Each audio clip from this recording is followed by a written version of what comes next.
시청자 여러분, JTBC 뉴스룸을 시작하겠습니다. 정부가 서울을 포함한 수도권의 그린벨트를 풀겠다고 밝혔습니다. 서울 그린벨트 해제는 12년 만입니다. 치솟는 집값을 잡기 위해서라는데 정부는 그린벨트를 풀어 서울의 8만 가구, 전체 수도권의 42만 가구를 공급하겠다고 했습니다. 아직 정확히 어디를 풀지는 공개하지 않았지만 산이 많은 강북보다는 강남이 유력하다는 분석이 많습니다. 먼저 이 소식부터 김도훈 기자입니다. 정부가 서울과 서울 인근 그린벨트를 해제하고 8만 가구를 공급하기로 했습니다. 주택 공급을 위해 서울 그린벨트를 푸는 건 이명박 정부 때인 2012년 이후 12년 만입니다. 서울시도 동참 의사를 밝혔습니다. 서울에는 더 이상 빈 공간이 없습니다. 새로운 주택을 공급하려면 오래된 것을 허물고 더 많은 집을 지어야만 합니다.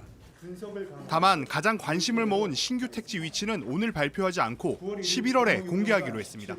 현재 서울 그린벨트 규모는 외곽을 중심으로 약 150제곱킬로미터로 전체 면적의 4분의 1을 차지합니다. 그중 산으로 둘러싸인 강북권보다는 강남권 그린벨트 해제가 유력하다는 관측이 나옵니다. 12년 전엔 서초 내곡동과 강남 세곡동 일대에 34제곱킬로미터를 해제하고 보금자리 주택을 지었는데 정부는 이번에도 수요가 많은 지역이 포함될 거라고 밝혔습니다. 일부 부동산 커뮤니티에선 벌써 후보 지역이 거론되고 있습니다. 큰 지역이죠. 40만 평? 여기가 뭔가 2만 평 수용해서 한 6천, 7천 세대니까 거기 쭉 같은 경우에는 그렇게 그쪽에 유망 지역, 여기 무단지라든가 어마어마하잖아요. 정부는 투기를 막기 위해 오는 13일부터 서울 그린벨트 전체와 인접 지역을 토지거래 허가구역으로 지정한다는 방침입니다. 다만 실제 입주까지 10년 정도 걸리는 데다 분양가 상한제로 주변 시세보다 크게 저렴할 경우 이른바 로또 분양이 재현될 거란 우려도 나옵니다. JTBC 김도훈입니다. 국민권익위원회 고위 공무원이 오늘 자택에서 숨진 채 발견돼 경찰이 조사에 나섰습니다. 김건희 여사 명품백 수수 사건, 또 민주당 이재명 전 대표의 응급헬기 이용 사건 등의 조사를 지휘했던 인물입니다.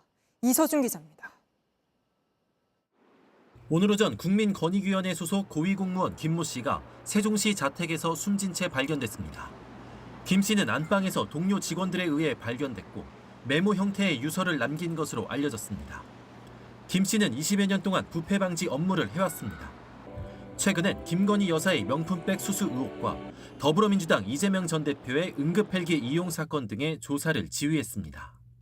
지난달엔 국회에 나와 답변도 했습니다. 그런데 김 씨는 특히 명품백 조사 과정에서 사건을 종결하지 말고 수사기관에 보내야 한다는 의견을 계속 내온 걸로 취재 결과 파악됐습니다. 권익위의 한 관계자는 김 씨는 전원위원은 아니었지만 실무 총책임자였다며 종결이 아니라 수사기관에 보내 처리하자는 의견을 내왔다고 말했습니다. 이첩이나 종결로 정하기 어려우니 조사기관에 넘겨 판단을 받아보자는 겁니다. 하지만 이 사건이 종결로 처리된 이후 힘들어했던 것으로 전해졌습니다.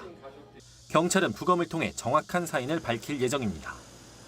JTBC 이서준입니다. BTS의 멤버 슈가 측이 만취 상태로 전동 스쿠터를 운전한 데 대해 또 한 번 사과 입장을 밝혔습니다.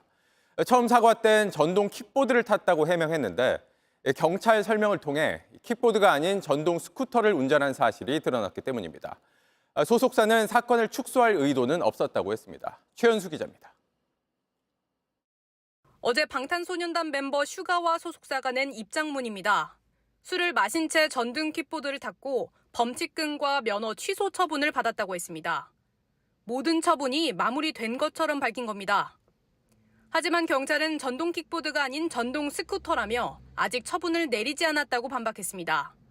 경찰에 따르면 슈가가 탄 전동장치 모델명은 최고 시속이 30km인 접이식 전동 스쿠터입니다. 현행법상 최고 시속 25km를 넘으면 킥보드 같은 개인용 이동장치가 아닌 전동 스쿠터로 분류합니다. 개인용 이동장치로 음주운전을 하다 적발되면 혈중 알코올 농도에 따라 면허가 취소 또는 정지되고 기록이 남지 않는 범칙금만 내면 됩니다. 하지만 전동 스쿠터는 500만 원 이상 1000만 원 이하의 벌금이나 1년 이상 2년 이하의 징역에 처해질 수 있습니다. 기록이 남는 형사처벌 대상인 겁니다. 소속사 측은 사안을 축소하려는 의도는 전혀 없었다며 면밀하게 살피지 못하고 성급하게 입장을 낸 데에 대해 거듭 사과드린다고 했습니다. JTBC 최현수입니다.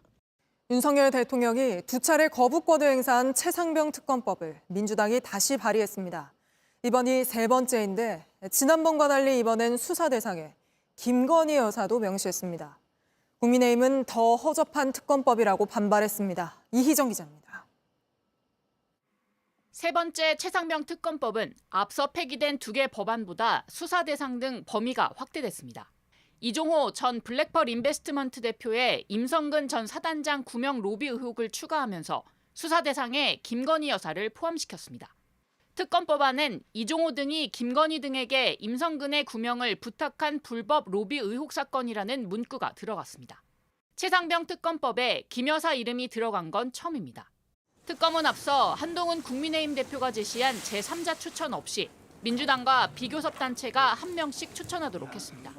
특검은 진실을 밝히기 위한 불가결한 수단입니다. 민주당의 특검법안이 마음에 들지 않는다면 한동훈 대표도 자신이 생각하는 특검 법안을 내놓길 바랍니다. 국민의힘은 민주당이 아무 근거 없는 의혹들을 추가하면서 특검 발의를 계속하고 있다고 했습니다. 더 강하고 센 특검이 아니라 더 허접한 특검법입니다. 더불어민주당이 경제 위기와 민생 해결에 정말 진정성이 있다면 이제라도 특검법에 대한 집착과 고집을 그만 내려놓아야 할 것입니다. 국민의힘은 현재 진행 중인 공수처의 수사 결과를 보고 당 차원에서 대응하겠다는 방침입니다. 다만 당 내부적으로 제3자 추천 방식에 대한 반대 여론이 강한 만큼 한 대표 측은 실제 법안 발의 시기와 방식 등을 놓고 고심 중인 것으로 알려졌습니다. JTBC 이희정입니다. JTBC 뉴스를 시청해 주셔서 고맙습니다. 저희는 저녁 6시 50분 뉴스룸에서 뵙겠습니다.